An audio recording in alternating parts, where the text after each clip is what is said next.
ಒಂದು ಒಳ್ಳೆ ಉದ್ದೇಶ ಇಟ್ಕೊಂಡು ಮಾಡೋಕೆ ಹೊರಟಿರೋ ಒಂದು ಕೆಲಸ. ದೇವರ ಆಶೀರ್ವಾದ ಇದ್ದೇ ಇರುತ್ತೆ ಅನ್ನೋ ನಂಬಿಕೆ ಇದೆ. ಆ ಆಶೀರ್ವಾದ ಪಡೆಯೋಕೆ ಬಂದಿದ್ದೆ. ನಿಜವಾದ ಬ್ಯಾಟಲ್ ಶುರು. ಆಕ್ಚುಲಿ ಹಂಗೆ ನೋಡಿದ್ರೆ ಇವತ್ತಿನ ನಿಜವಾದ ಬ್ಯಾಟಲ್ ಶುರು. ರಿಸ್ಕ್ ತಗೋತಾ ಇದ್ದೀನಿ ಅನಿಸ್ತಾ ಇದ್ದೀನಿ. ಅಂಬರೀಷ್ ಅವರನ್ನ ಪ್ರೀತಿಸಿ ನಂಬಿಕೆ ಇಟ್ಕೊಂಡು ನನ್ನ ಹತ್ರಕ್ಕೆ ಬಂದಿರೋ ಒಂದು ಜನಕ್ಕಾಗಿ ನಾನು ತಗೊಂಡಿರೋ ಈ ಹೆಜ್ಜೆ, ಅದರಲ್ಲಿ ಏನೇ ಬರಲಿ ಅದನ್ನು ತಡ್ಕೊಂಡು ಸಹಿಸ್ಕೊಂಡು ಮುಂದೆ ಹೋಗ್ತೀನಿ. ಆ ಧೈರ್ಯ ನನಗೆ ಯಾವ ಟೆನ್ಷನು ಇಲ್ಲ.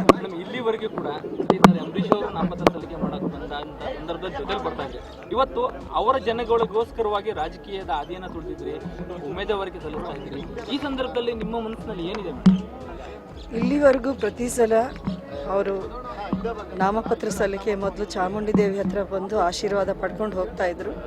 ಅವರ ಜೊತೆಯಲ್ಲಿ ನಾನಿದ್ದೆ. ಇವತ್ತು ನನ್ನ ಜೊತೆಯಲ್ಲಿ ಅವರಿದ್ದಾರೆ ಅಷ್ಟೇ. ನಾನು ಇವತ್ತಿನ